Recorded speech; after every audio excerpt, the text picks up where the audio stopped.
ব্লগৰ অন্য এটা ভিডিঅ'লৈ সকলোকে স্বাগতম জনালোঁ। ভাল লাগিছে এয়া মোৰ সন্মুখত ৰাগদা অলপ সময় আগতে আহি পালেহি। কেবটো কৰি দিব ৰাগদাই। মই বাৰু পিছত শুনি ভাল লাগিলে। বাকী মই চাবলৈ পোৱা নাই কি কণ্টেণ্ট আছে নাজানো, তথাপি যদি ভাল কণ্টেণ্ট দিয়ে নিশ্চয় মানুহে ভাল পাব, দৰ্শকে ভাল পাব আৰু দৰ্শকে ভাল পোৱা ধৰণৰ কণ্টেণ্ট দিব বুলি মই আশা কৰিলোঁ।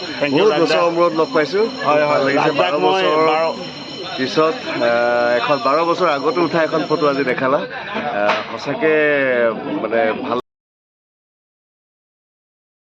লাগিল।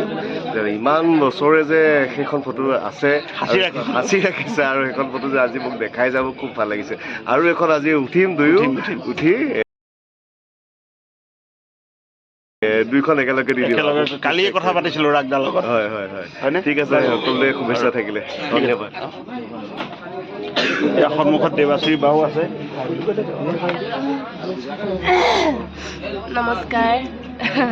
বা গাটো অলপ বেয়া, আহি পেলাই কৈছে বাৰু যি কি নহওক বাৰ পৰা শুভেচ্ছাই বিচাৰিলোঁ। আৰু কালিৰ বাৰ যিখন নাটক কৰিলে, যিটো চৰিত্ৰ কৰিছিলে বহুত ভাল লাগিলে। মানে এটা নিগেটিভ, তাৰ মাজতে মানে বহু কথা সোমাইছে। যদি চাই আপোনালোকে ইয়াত নহ'লেও নেক্সট য'ত হয় তাত যদি চাই তেতিয়া আপোনালোকে গম পাব। কি আছিলে চেনেল? দীপছ ব্লগ।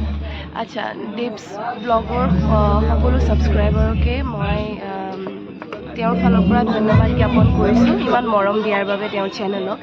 আৰু আগলৈ আৰু তেওঁ ভাল ভিডিঅ' আপোনালোকৰ সন্মুখত আনিব। গতিকে তেওঁৰ গোটেই ভিডিঅ'ছসমূহ লাইক কৰিব, শ্বেয়াৰ কৰিব আৰু ছাবস্ক্ৰাইব কৰিব। আৰু লগতে এই ভিডিঅ'টো কেনেকুৱা পালে সেইটোও জনাব।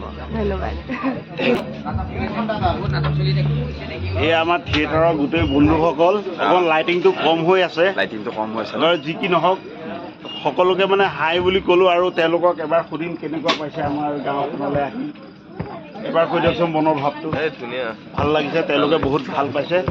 বাৰু আকৌ আহিম তেওঁলোকৰ ওচৰলৈ।